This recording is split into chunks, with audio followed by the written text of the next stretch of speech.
You are listening to Flop Culture, a podcast all about our favourite, and sometimes not favourite, flops. I'm your host, Fionnuala. I hope you're well. I really hope you enjoyed last week's episode on Mean Girls 2. What a film. What a piece of cinema. What a piece of art. Thanks again to Zainab for joining me for that one. If you haven't listened, please go catch up. It's a good laugh. If nothing else, it's a good laugh. Very busy week in the world of pop culture and entertainment, so let's get into the news. We got our Oscar nominations this week for the 2024 Academy Awards. They are taking place on March 10th. It's a Sunday in Los Angeles. Jimmy Kimmel is back hosting for a fourth time. It's going to be on slightly earlier over in the US. It's starting at 7 p.m. Eastern Standard Time, so we don't have to stay up as late to watch it. That's good, isn't it? Should you choose to do it? That's brilliant. Lots of nominations, mainly for Oppenheimer and Poor Things. Oppenheimer cleaning up 13 nominations. We've got, Cillian Murphy, Best Actor, probably will get it. Robert Downey Jr., Supporting Actor, probably will get it. Supporting Actress, Emily Blunt, not really sure. Director, Christopher Nolan. Christopher Nolan has never won an Oscar before, despite being nominated loads and loads of times. He'll definitely take home something. He's nominated for Best Director, Best Picture, and Best Adapted Screenplay. He'll definitely get at least one of them. Oppenheimer also up for Best Costume Design, Best Makeup and Hairstyling, Best Original Score, Best Production Design, Best Film Editing, Best Sound, and Best Cinematography. And as I mentioned, Poor Things kind of bringing up the rear, 11 nominations. We've got a lot of Irish talent included there. Robbie Ryan for cinematography, Ed Guiney and Andrew Lowe in the Best Picture category, with Element Pictures for production. In terms of the acting nominations and the other nominations, Emma Stone obviously up for Best Actress.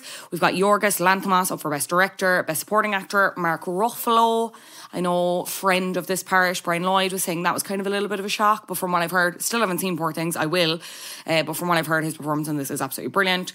Poor Things also up for Best Costume Design, Best Makeup and Hairstyling, Best Adapted Screenplay, Best Original Score, Best Production Design, Best Film Editing, Best Cinematography, Best Picture.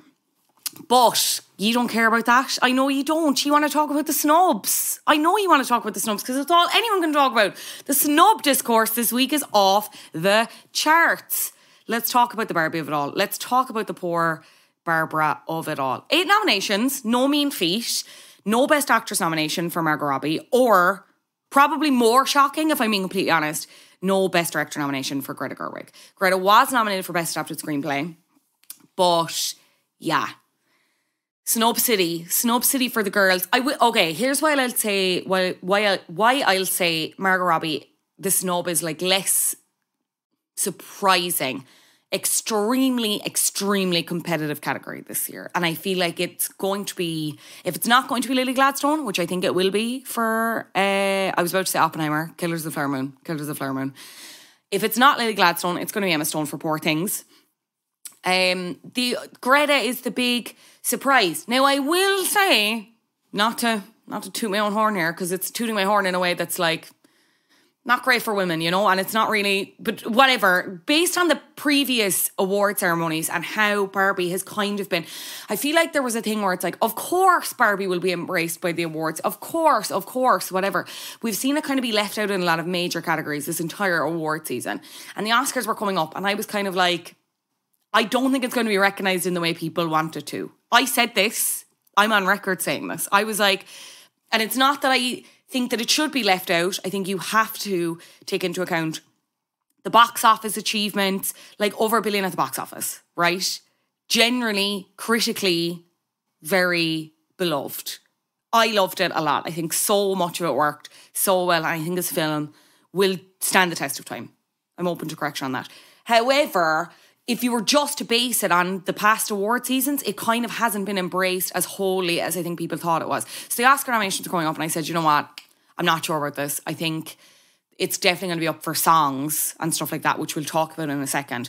I wasn't really sure about the acting categories. I was like, Ryan Gosling, probably, but also not sure. The Oscars are weird about what they favour and what they don't. Ryan Gosling does end up getting a nomination for Best Supporting Actor. Again, is he going to get that? Don't know. I kind of think it's Robert Downey Jr.'s to lose. At the same time, I don't know. I don't know. They could go totally the other way and give it to Ryan Gosling. In a way now, I'm like, will any of that happen because of the backlash, right? Ryan Gosling, Best Supporting Actor. Another surprise, I will say, America Ferrera in the Best Supporting Actress category. And I will say, again, I reacted in a way that wasn't very supportive of women when I heard this. You know what I mean? I think the automatic reaction is, I don't know. Like, I think people were a bit cross about her because in some ways, America's character Gloria obviously isn't Barbie in the titular Barbie. Why isn't the titular Barbie nominated? The thing is, and this was my argument again initially, where I was like, it was the writing, anyone could have delivered that monologue. Do you know what? That's not true. Not anyone could have delivered that monologue. And I'm going to eat my own words and say that. And I think also a Latina actress, I think to take away from her moment, I think you can still be mad about the other things, which I am. But like, let's support our girl. You know what I mean? Let's support our girl, Ugly Betty. I cannot wait to do that at some point on Flop Culture. Bop Culture, more like, probably I'll be on Patreon. But yeah, I think let's focus our ire where it's supposed to be, but don't take it away from America Ferrera because she was bloody delighted with her nomination, as I'll talk about in a second. But just to get to Barbie's other nominations, 2 Best Original Song nominations. I'm Just Ken and What Was I Made For? Dance the Night Away, Dua Lipa found rotting. Sorry. I think What Was I Made For will get it because it's more Oscar-y. Best Adapted Screenplay, Best Costume Design, Production Design, and Best Picture, as I mentioned. So Barbie could still take home a few gongs. As I said, the actors themselves have been reacting. Ryan Gosling was very thankful for his nomination, but also expressed disappointment over Greta Gerwig's non-nomination, and same with Margot Robbie. He said, I'm extremely honoured to be nominated by my colleagues alongside such remarkable artists in a year of so many great films. And I never thought I'd be saying this, but I'm also incredibly honoured and proud that it's for portraying a plastic doll named Ken. But there is no Ken without Barbie, and there is no Barbie movie without Greta Gerwig and Margot Robbie, the 2 people most responsible for this history-making, globally celebrated film. No recognition would be possible for anyone on the film without their talent, grit and genius. To say I'm disappointed that they are not nominated in their respective categories would be an understatement. Against all odds, with nothing but a couple of soulless, scantily clad and thankfully crotchless dolls, they made us laugh, they broke our hearts, they pushed the culture, and they made history. Their work should be recognised along with the other very deserving nominees. Having said that, I am so very happy. I'm so happy for America Ferrera, and the other incredible artists who contributed their talents to making this such a groundbreaking film. America spoke to Variety. She said there was a moment where I wasn't sure if I'd made it up, and then my phone started blowing up, so I figured that I must have heard right. Still haven't been able to get in my feelings because I'm still on like the top layer of I can't believe that this is real. She was obviously asked about Greta and Margot's non-nominations in acting and the directing categories respectively, and America said I was incredibly disappointed that they weren't nominated, which I think is the general consensus. I wonder, will it be talked about on the night itself? Will anyone make references? Will anyone not? Will any of these win now? I still think song is a definite, and then after that, who knows? I think Barbie could take costume design. And then, I don't know, I think Cillian Murphy is going to take Best Actor for Oppenheimer now. That's all I'm sure of. And how can I be even sure? You know what I mean? She's not a psychic, girls, but if I was a betting woman, that's, I think, where I'd be. I'd be putting my bobs. Where were you when Normani released the song Motivation? Because for me, it's like a history, a moment in history, a moment of discourse, a moment of being on the timeline, being like, something's happening here. Y'all, I hear something and it slaps. And it was Normani's Motivation. And then we heard nothing for, we're in 2024 and we still don't have a Normani album. Apparently it's coming this year. And it's literally the best music she's ever made, okay? So she was at the Sundance Film Festival. She's promoting Freaky Tales, a film that she's in that I know absolutely nothing about, but good for her. Will literally do anything by release music. Shot on the red carpet. Deadline are chatting to her, and Deadline are like, what else are you working on? When's the album coming out? Is the album coming out this year? And Normani's like, yeah, girl, I want this album to come out just as bad as you do. I think that's like such a misconception. I want this project to come out more than literally anybody. But it's literally the best music I've ever made. And I could be more proud. And I know that. Once it comes out, you guys are going to be like, yeah, the wait was worth it. And Normani, I hate to say it, right, but fool me once, shame on you. Fool me twice, shame on me. Fool me thrice, can you please don't do that again. Fool me thrice, I need you to stop because I'm getting upset now, right? Because she has been talking about this album since time immemorial. Since Normani came out of the womb talking about this album. I don't know if it's ever going to happen, right? And I believe it. We have it now. She's on record. She said it's coming out 2024. Not that that's ever stopped her before, right? Because in 2021, at the Soul Train Awards, she said she was planning on releasing the record later that year. She said, summer's going to be lit. Summer wasn't lit, okay? Because we had a pandemic and we didn't have an Normani album, right? Then she's on the Ellen DeGeneres show, Cursed. Oh, it was Sierra was actually hosting that day, so Ellen wasn't there. Perfect. So she's talking about that album and she says, the record's almost done. Okay, what happened to Summer being lit? Fair enough. The album doesn't come out in 2022. Okay. So when are we getting it? We're getting it this year? Okay, I believe when I see it. And it needs to be good. You know what I mean? No pressure, Normani, my gal, but there's a lot riding on this. My mental health, predominantly. What do we think? Are we getting a Normani album this year? What do we want from a Normani album? Is she going to bother now? Like, do you want to be coming up against Ariana Grande? I don't know. If that's the case, we're not getting it till after March. We're not getting it anywhere near close to March, I'll tell you that right now. Maybe this summer's going to be lit. Maybe when she said summer's going to be lit, in fairness, she didn't say which summer. Maybe she meant summer 2024. Who knows? We'll see. Let me know what you think. Hello, flopculture@gmail.com. And we're obviously on social media at flopculture_pod.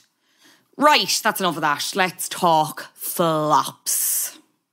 Often compared to William Golding's 1954 book, Lord of the Flies, The Society explored the lives of teenagers left alone in their small town following the disappearance of all adults.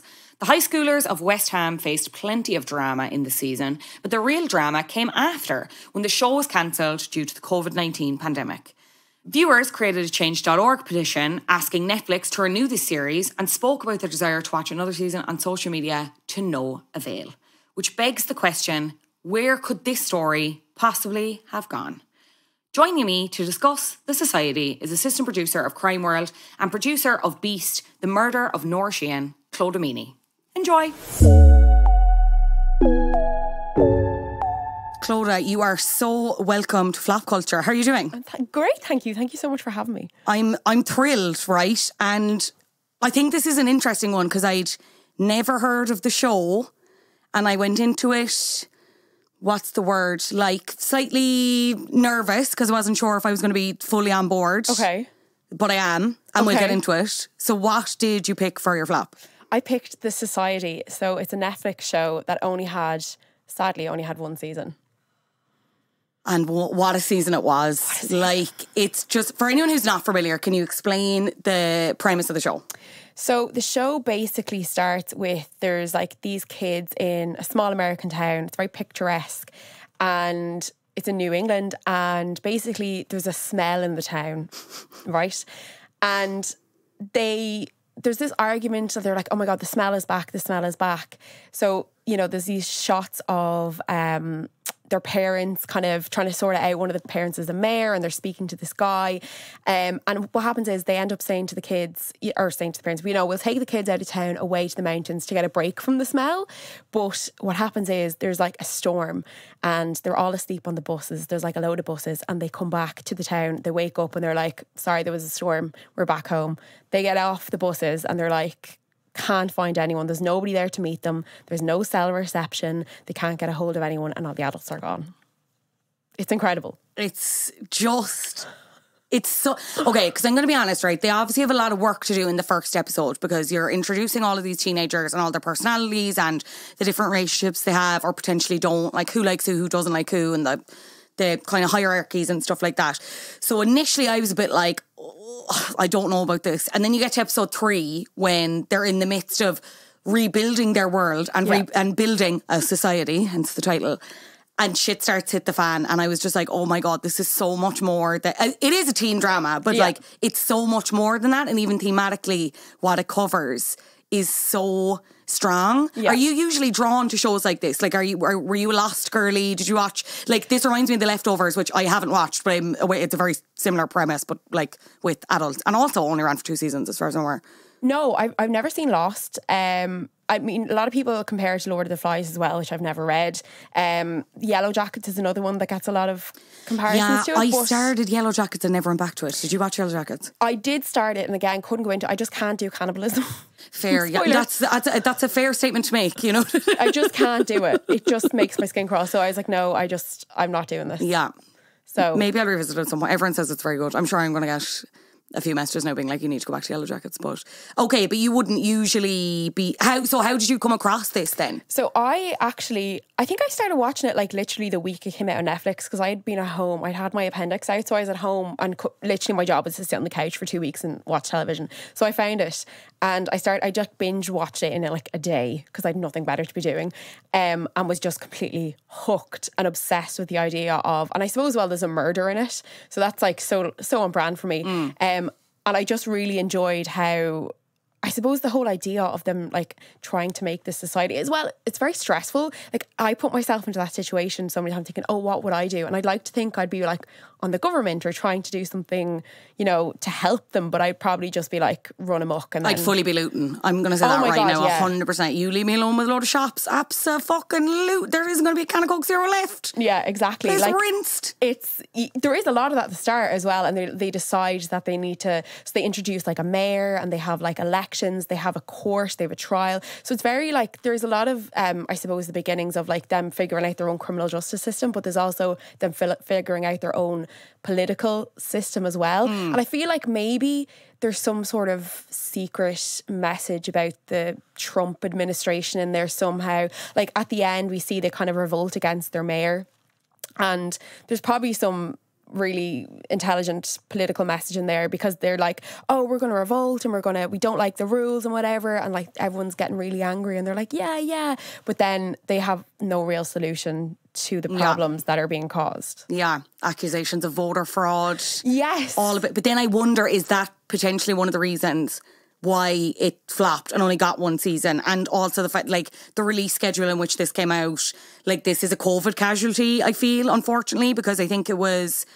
shot in 2019 and then released in 2020, or potentially, I could have that the wrong way around, released in 2019, but then you're going into a thing where we were all dealing with this thing called COVID-19. Nobody knew what that was. Not a smell, thank God. But I think, again, other shows have parodied it. I think it was Bob's Burgers. One of them did a parody where it was like very similar to COVID, but it was essentially this smell and everyone had to stay inside. No, sorry, as I'm saying it out loud, it's literally the Aisling book series. There was a big smell in Ballygobbard, and it was like, anyway, that's neither here nor there. So I wonder if it was also just people didn't want to be watching something kind of like that, and in a way so the whole thing is that, you, as you said, they go away, they're on this bus, they come back, they're all asleep on the bus, which I'm like, there's no way you would have been all asleep, right? If we're going to poke holes in this, that's one hole I will poke.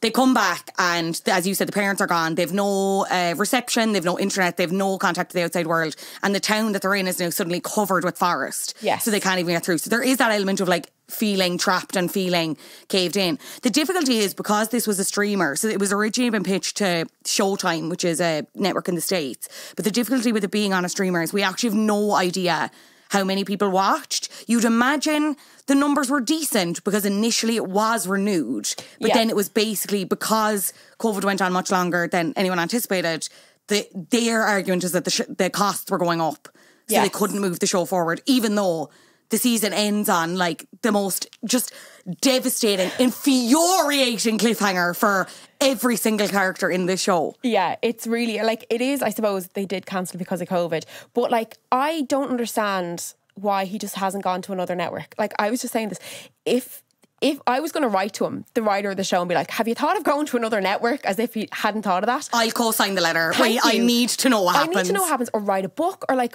please, I need to know what happens, because it ends on this, can we say? Absolutely. Oh yeah, just FYI, this podcast is going to spoil. If you haven't watched all episodes of Society yet, pause, make a cup of tea, go watch that and come back to us. But go speed watch on Netflix. At the end of the show, so there's this like pet dog that two of the characters take in, Elle and Campbell, and they take this like sheepdog into their home, and eventually the sheepdog vanishes. So Campbell and Elle are in like this it's domestic abuse like relationship, and he gets rid of the dog so that she can just have him. But this dog doesn't just vanishes. We don't know where it really goes. But at the end, the last scene is the dog appears and this adult bends down to pet the dog and is like, oh, where did you come from? Why are you outside on your own? And as she goes in and she starts reading a book to children, there's a plaque on the wall, and it's like a plaque in memory of the missing kids. So this is obviously a parallel universe. It's so annoying. Like, what has happened? Where's Ali gone? What's going on? It's actually borderline infuriating the more that I think about it now. It's we meet a lot of characters, and as you said, the kind of different, their different ideals and, their perspectives when it comes to running a place and stuff like that, and how they're dealing with the situation in general as teenagers. Who else do we meet in this series that you liked their arc, or you found the performance particularly good? So Grizz was probably one of my favourite characters because he kind of blends into the background for a lot of the show. He is a former football player. He was on the high school team, and he then joins the police, the guard. So they kind of set up this, when they get a mayor as such, they kind of set up this police so that they can police the town, basically. So he's on that, very unassuming, but I absolutely love that he ends up kind of going out with Sam, who is a gay character. His best friend Becca is pregnant, and we don't know who the father is, but that's another whole stressful scenario where they have to figure out how to birth a baby. But one of them is learning how to be a doctor. And they're just like, we'll just figure it out. I'm like, what? I know. It's incredible, but so stressful. So stressful. I would not be that person in that situation. I would not be offering. No. You have your man looking up about heart defects. I'm like, bitch, I'm just trying to figure out how long the food's going to last me. You know what I mean? It's nuts. It is nuts. It's just bizarre. It's just nuts. It really is bizarre how they can... some of the stuff they end up thinking of doing is just crazy. We'll get back to it, but one of the incidents where they go off at the beginning to go and try and find the land, they're looking to see if they can find a way out, and somebody ends up dead, horrific. But Grizz and Sam end up together, and Sam is starting a family with his best friend Becca, because they don't know who the father of the baby is. But I just really liked their arc, how they ended up coming together, because Sam is a brother of Campbell, who is an absolute... dickhead. Old. The worst. Iconic TV villain. So bad. Really, because they explain that he's a psychopath in the show. Never has there ever been a more clear depiction as to what a psychopath is and who they look like. It's just... Elle poisons him, and he's isn't mad about him being poisoned. He's like, oh, at least I know we're the exact same person. He's like, that's what I'd have done. It's just insane. And there is such a big mix of characters. You do kind of see those high school tropes coming in, the nerds and the jocks, and the queen bee sort of thing, and then the student council, of course, as well. And there's a lot of different relationships that we see throughout it. And I think that's the great thing. There is portrayals of mental health and portrayals of domestic abuse, and there is so many important things that go on in it. Homophobia, all these kind of little things are still touched on, while also touching on the bigger picture of sociology and, how people work with each other. Yeah, it's always touched on well, and it's never ham-fisted, I feel. Yeah.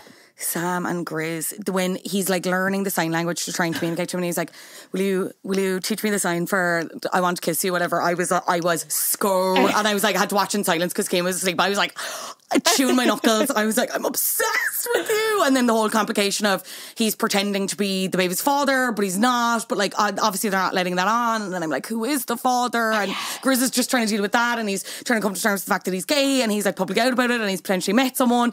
And you have that moment earlier in the season where they're coming to terms with what's happening, and Sam's I'm literally going to die a virgin, and I'm never going to meet someone, and I have to be accepting of that. That I struggled with the dialogue in the first 2 episodes because again I felt in parts it was kind of cheesy sometimes, the writing, and then you get to those kind of gorgeous moments where you're seeing people struggle with their new reality and have no idea what the future holds for them, while also having these internal struggles that probably aren't as big as what's going on, the wider picture, him with his identity and wanting to be in love and kind of acknowledging he's there is someone in this town that's gay. There must be, chances are that's how population and statistics work, but there's no one here that I love and I want to be in love. It's beautiful. It is, killed me. It is fascinating to see how they're dealing with this bigger picture, but also dealing with their own sort of struggles and like I just think it has everything, a bit of everything. There's just so much going on in the show. But one of my favourite things, like, I think the tipping point in the show of like them, because at the start they're like, oh, we know adults, let's have a party, let's trash the church. And that's like, I think a typical response probably. Yeah. But then when they realise shit is actually going down is when they go off to see how far out they can get, and somebody gets bitten by a snake and dies.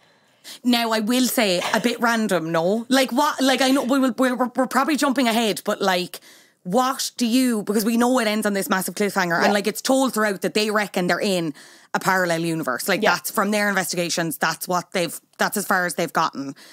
What do you think happened?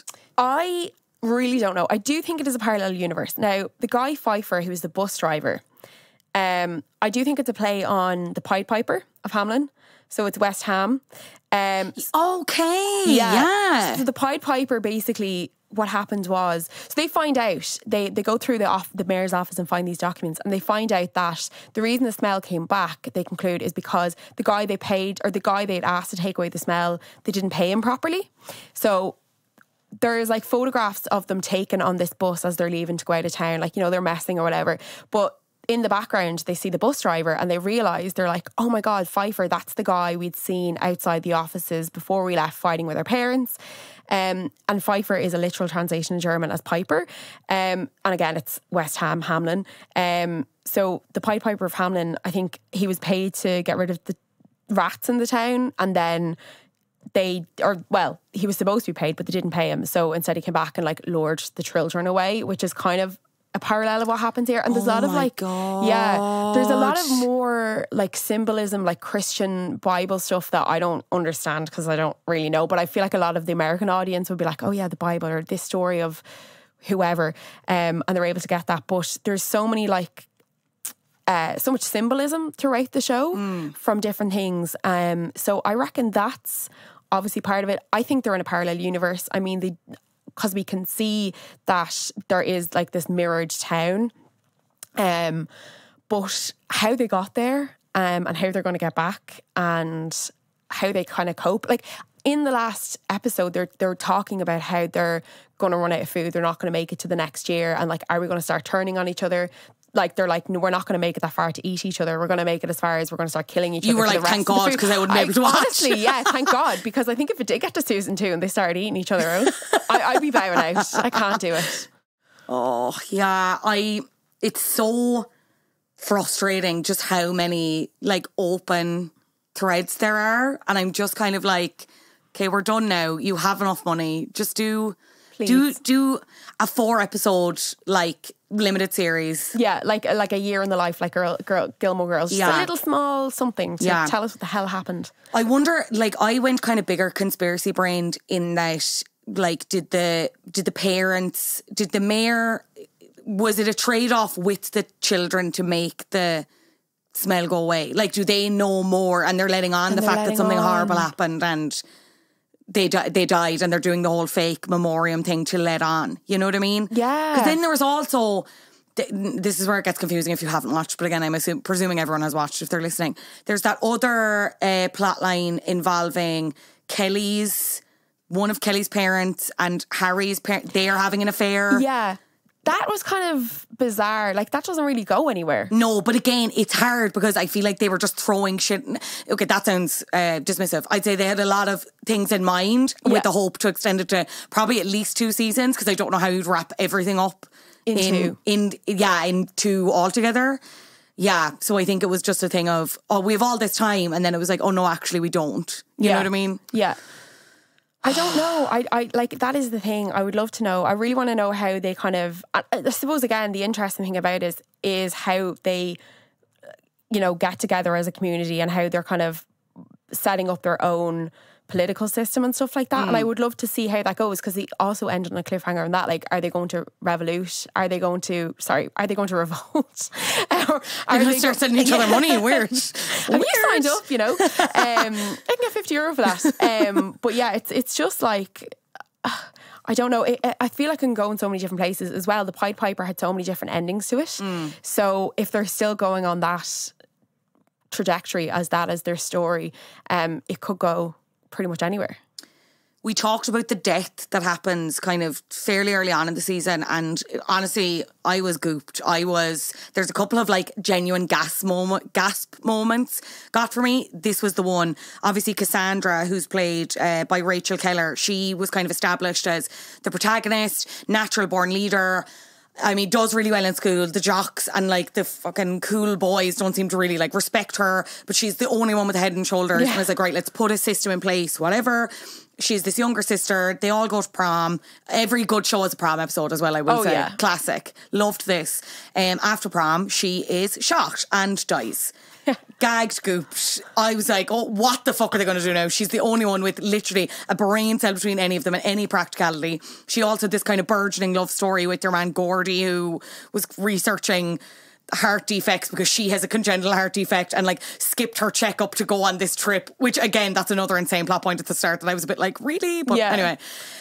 How did you rate her as a leader? Did you expect the death? And what do you think would have happened if she hadn't have died? Or do you think her death was potentially inevitable? I think it was inevitable. I mean, again, because in this world, it's America, they have guns. So they have boy, do they have guns. Oh boy, My do God. they have guns, exactly. And they have to come to an agreement, though, after this shooting, that they're going to take all the guns from everybody and kind of hoard them and keep them away so that they're a gunless society. Because, and again, that could be some sort of political commentary on America, I don't know. But yeah, I thought that murder was inevitable. I was shocked by who did it because the character wasn't really too in the fore. But again, really clever, because your man who kills her, well, actually, we'll come back to that. But the man you're led to believe kills her, or the boy essentially, is this fella Dewey, who like hangs around with the jocks, but is very much a minor background character, and like he's not really a leader. And his motivation for killing her seems to be off the back of a conversation that he has with the rest of these other lads, in which they're basically giving out about her as a leader and making like really horrible misogynistic comments about her. And one of the lads is like, it would be better if she was dead. Like, I'd love to kill her, essentially. That's massively paraphrasing, but yeah, like to the crux of the point. So Dewey offs her then to like impress your man Harry and to be like, well, she's gone now, you can be the leader and it'll be so much better now because she's dead. Like we see the full kind of transformation into what is essentially an incel, even when he is inevitably convicted and stuff, which again, those scenes are very harrowing. Again, it's that good balance of like, you hate that character Dewey, but seeing his, you know, conclusion is also very difficult. There's a lot of like moral quandaries for the viewers as well as the characters in that.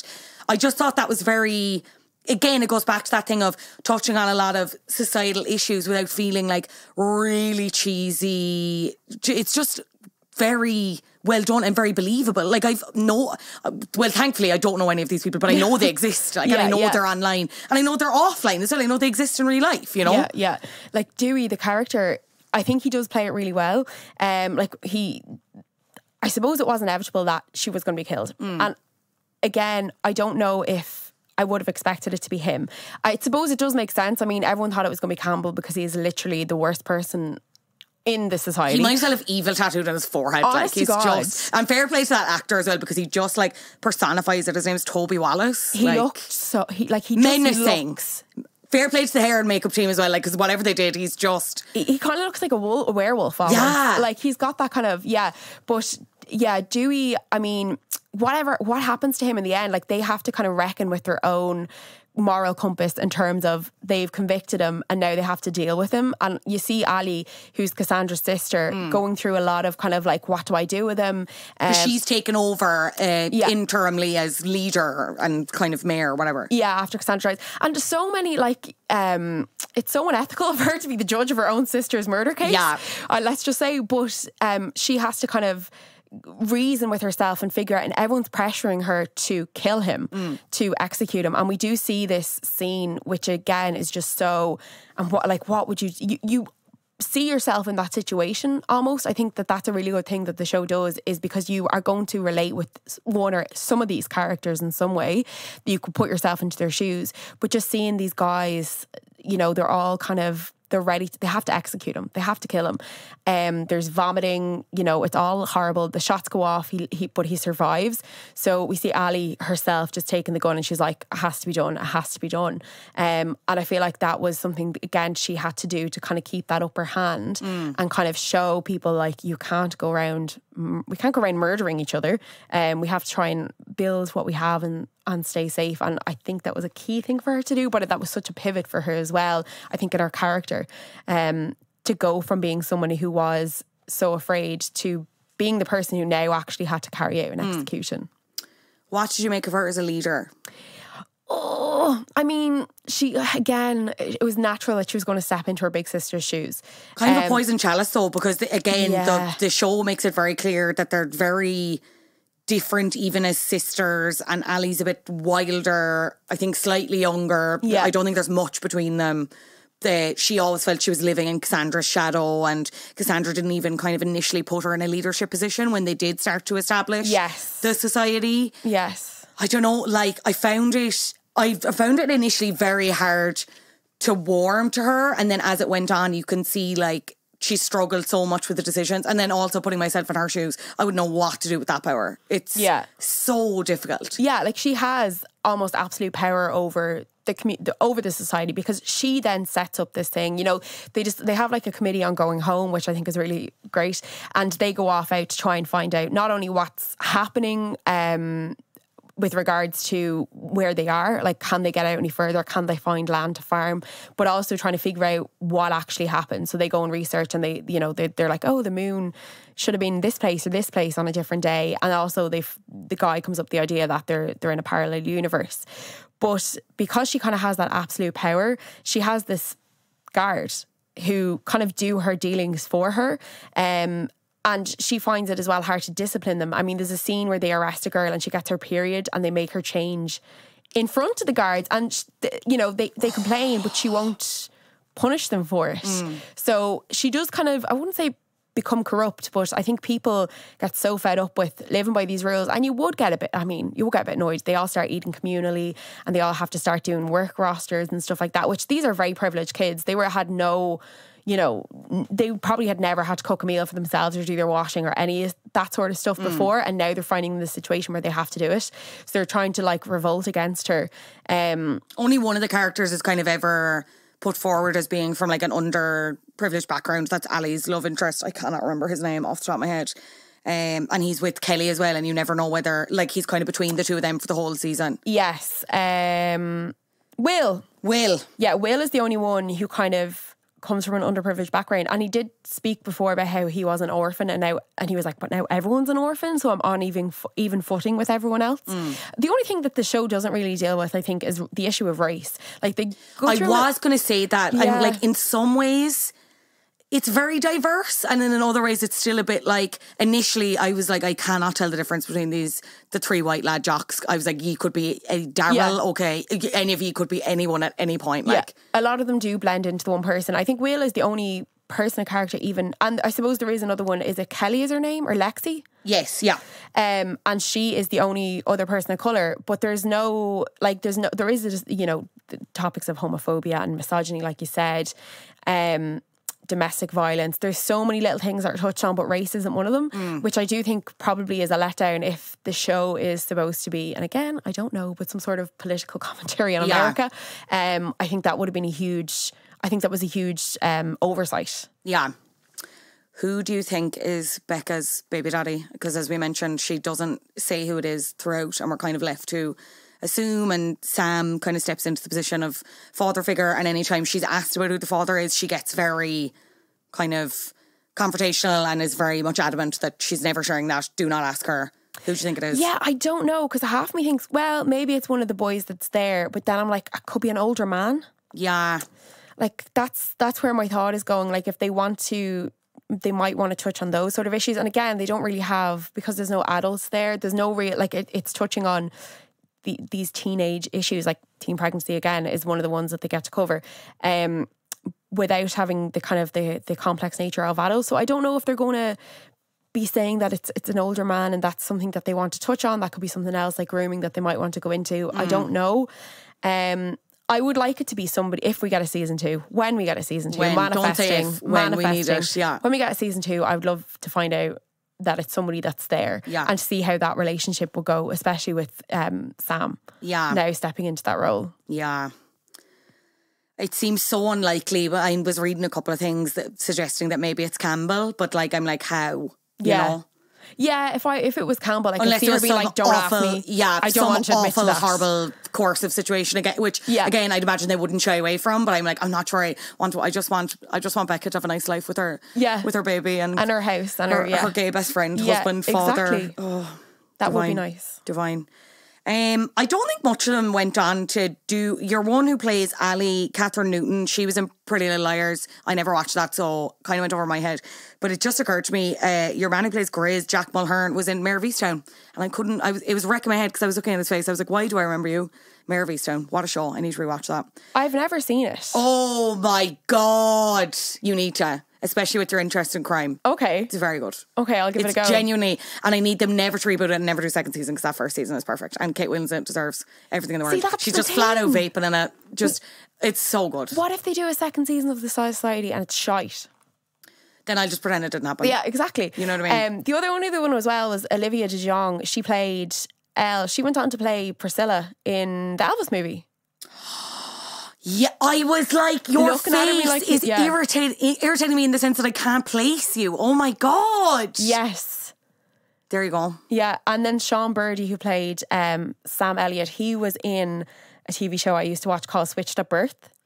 Okay, interesting. Yeah, what happens in that bar? The obvious. Yeah, so he is best friends with one of the girls who was switched at birth. Okay. Interesting.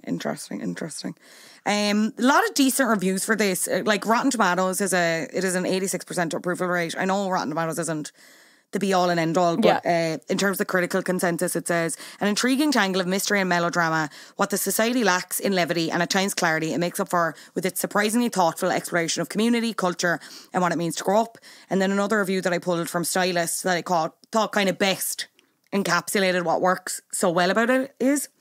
They wrote, but what elevates the society above other teen shows is the way it takes those stereotypical characters and makes them so much more by having them grapple with gender politics, power dynamics, mental health and more. The show confronts domestic violence and coercive control, death and the nature of punishment, and of course what it means to have to grow up rapidly.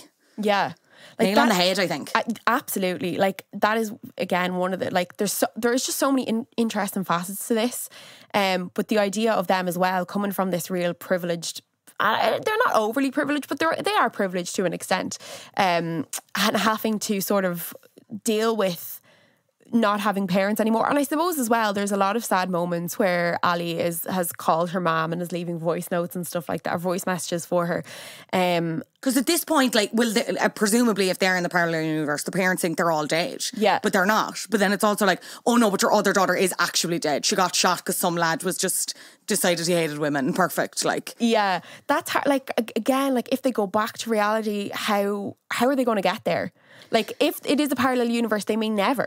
Yeah, I would kind of love a season 2 where they're still figuring it out and eventually they do figure it out and they get back. And then season 3 is them kind of trying to readjust, but it turns out they never can. Yeah. And it's really hard. Not that I'm wishing ill on these poor characters. They've already been through so much. But yeah, that's how I would kind of see the show go and hopefully reach its climax. Because the one thing I will say is, as much as I'm frustrated about where a lot of the stories were left, I'd kind of rather have one and done good season, which they achieved, as opposed to dragging the arse out of it, which I know kind of happened towards the end with Lost. Again, not one I watched. I will eventually. I know Manifest is one as well that is nearly finished, potentially already finished, but if it's not, it's imminently about to finish. And again, it's a similar story. They're on a plane and they fly through a kind of weird fucking cloud, and then when the flight lands, it's like however many years later, but the people on the plane haven't aged. Very bizarre. Apparently it's like incredible, like shit TV, so we probably will do it for Flop Culture at some point. I did started watching it, and it was one of those things I just couldn't really finish it. I just was like, this is so bizarre. Like, I don't really like sci-fi, never really watch anything like that, or like not really into fantasy or anything like that. So I was surprised that I loved this so much, because it's not realistic at all. But I think as well, like, if there was a season to, like you said, it would be great to see that. And I think in Manifest you see that as well, how they have to come back and kind of readjust to life. And there's some people that don't believe. They're like, what do you mean you were on a plane and now you're here 5 years later? But I think it would be interesting to see how they would cope with, I suppose, the trauma of it all, but also having to go back to being just a teenager. Yeah. After being in, you know, such a powerful role or whatever it might be. Yeah, and having no supervision and just being allowed to run amok, to having your mum and dad be like, no, you literally cannot leave the house because what if you get sucked into a fucking parallel universe again and I think you're dead? It's understandable. Like, imagine how traumatic it would be. Your child is missing and then they come back and they're like, oh, I was just in a parallel universe. I was in a parallel universe, shagging all around myself. We had to execute some fella. It was a mad one. What? Like, just bizarre. Have you convinced anyone else to watch this, or do you know anyone else that has? Yes, I bring this up at every chance I can get. I'm Perfect, like, have you brilliant. seen The Society? That's exactly why I invited you on this podcast. Yeah, every chance I get, I'm like, The Society. My friend, like 2 of my friends have watched it since and are also obsessed and understand why I'm so into it. Like, it's just so good. It really does have everything. Yeah, it really does. Your man, that he directed a couple of the episodes and he was on board with the creator of it. So it's Christopher Kaiser is the creator of it, and he was actually the co-creator of Party of Five, which would have been a big, I'm not sure it really translated over here, but like huge in the States. And it was actually where what's your one's name who plays Sidney Prescott in the Scream franchise? Neve Campbell. That's where she got her break from. But Mark Preston Webb, he's a director on some of the episodes, and I was like, why do I know that name? He actually directed 500 Days of Summer. It was his directorial debut, which we see in The Society. Yes, at one point someone is watching it.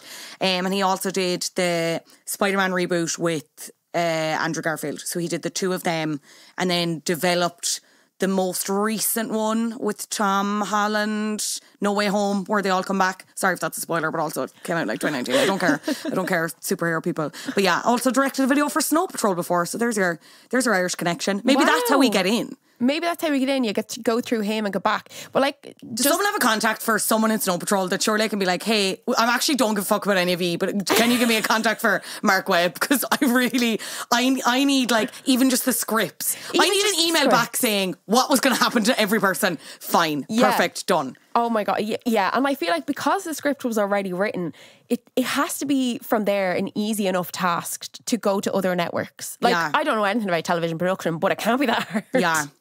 Do we know anyone that can hack computers? Like, I have tried, I think I remember hacking at the beginning. Their computers? No, Perfect. not hacking their computers. At the beginning, when I realised season 2 wasn't coming back, I was fuming. I was like, this is the only thing that was getting me excited for, like, you know, during COVID. I was like, this is coming back. And they announced then in like the August that they weren't bringing it back, and I was so upset. And I was like, I'm just going to rewatch it. So it's like my go-to show. I rewatch it a lot. Like, especially because I think the first time I watched it, I was really sick. So anytime I like have a flu or something, like, I know what I'll do for a little comfort show. But I remember, I think, trying to find the writer on Twitter, but his DMs were locked or something, so I couldn't get hold of him. And then I was like, maybe I should write him a letter. And then obviously being an adult got in the way, and I just never got around to it. But I would absolutely be up for starting a petition. Okay, perfect. Now's the time, I think. I think now is the time, yeah. I think maybe one of the other reasons why it flopped that I think we've kind of touched on was its positioning as a teen show. And I think Netflix's reputation for, they produced a lot of good, like, teen content, but like with the good has been so much bad shit, even if you look at what happened to Riverdale. And I know that was based on like different like IP and stuff like that, but the way that went so badly off the rails, they actually even, there's a line where they take the piss out of Riverdale in this, which I appreciated. But I wonder, was it that as well? I wonder, was it people seeing this and like seeing the predominantly kind of young adult cast and being like, this is not for me? Because to be honest, that's the reaction I had when I started it, and I was like, I don't know if I'm going to like this. And as I said, episode 3, I was like, I need to know everything about this. Yeah. I'm so hooked. What's going on?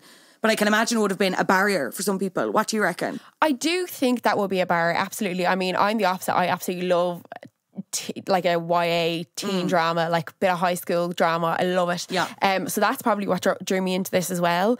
And I did go into it as well with this complete like, I'll just give it a go and just binge the whole thing. But I do think it would have served better for an adult audience if there was some sort of, you know, sale to the adult audience. And as well, but because they wanted just to be teenagers, like there's no way that they kind of can sell it to that audience. I guess unless they did some sort of incredible marketing around that, like you're not going to, if you're an adult and you don't really like watching teen dramas, you're not going to watch it at all unless, I suppose, it would market to you or you've been told this is actually not just teen drama. It's very good. Yeah, there's so much room to like have fun with the marketing around this, you know? There really is. Okay, I think we should start drafting the letter. I think we need to get off this podcast and start putting pen to paper to really convince Mark Webb to sort of shit out. Clodagh, it's been such a pleasure. You have to come back because you had a few other options for musical flops that we need to dig our teeth into at some point. Where can people find you in the meantime before you come back? They can find me on Crime World with Nicola Talent. So I produce that and I'm also a guest on it sometimes. They can find me on Instagram, Clodagh Meaney, and TikTok, Clodagh Meaney Crime. Stunning. Clodagh Meaney, thank you so much for joining me on Flop Culture to talk about the society. Thank you very much, Fionnuala. Big thanks again to Clodagh for joining me. I'll leave all of her links in the description. Don't forget to check out Beast, The Murder of Nora Sheehan, wherever you listen to podcasts. A lot of good work gone into that series. Finally, top of the flops. Let's go. You're a flop. Top of the flops this week. Haters might say it's fake, but it's not. It's Justin Timberlake. My God, that man has worse timing than a fart at the funeral. I'll tell you that right now. He's on the comeback trail. He's back. I think this was why he was even bothering his whole dicking around with NSYNC, doing children's songs about trolls, about famous trolls, about singing trolls. Don't explain that movie to me. I don't care. Don't get in touch with me. I don't care. Anyway, he's back. He's on the comeback trail. There's new solo music coming from Mr. Justin Timberlake this year. The first song is called Selfish. It will be out by the time this podcast is out. I haven't had a chance to listen to it, unfortunately. Out on the 25th of January. It's coming with an album. The album is called Everything I Thought It Was. And it's his first album since 2018's Man of the Woods, which, safe to say, was a flop. And not even in the fun way. That album was bad. I actually think I reviewed it for No Encore at the time.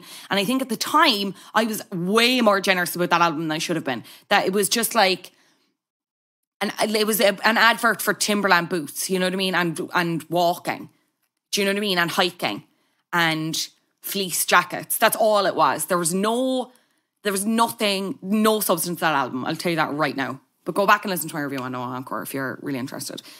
His first album since then, he did a hometown gig in Memphis on Friday just gone. He is the upcoming musical guest on Saturday Night Live.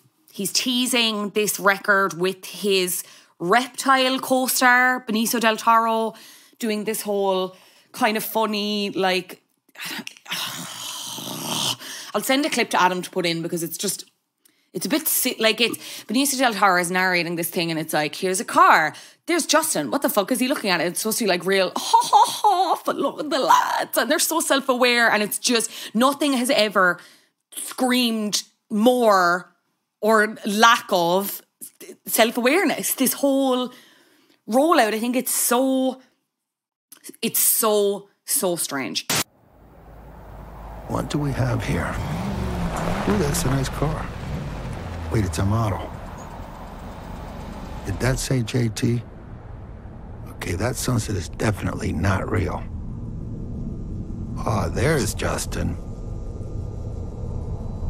Why wouldn't he turn around? What the f*** is he staring at? He's been working with Timbaland on this album, which kind of gives me hope, but... I don't know. Look, I feel like every week on this podcast, I'm like, I'm a big believer in forgiveness. I'm a big believer in, granting people the grace of being able to change and recognizing mistakes and stuff like that, right? My issue, I'm taking this from a purely PR perspective. The dust has not settled on the release of The Woman in Me, Britney's autobiography, in which Justin not painted in a good light whatsoever. We talked about it on the podcast previously.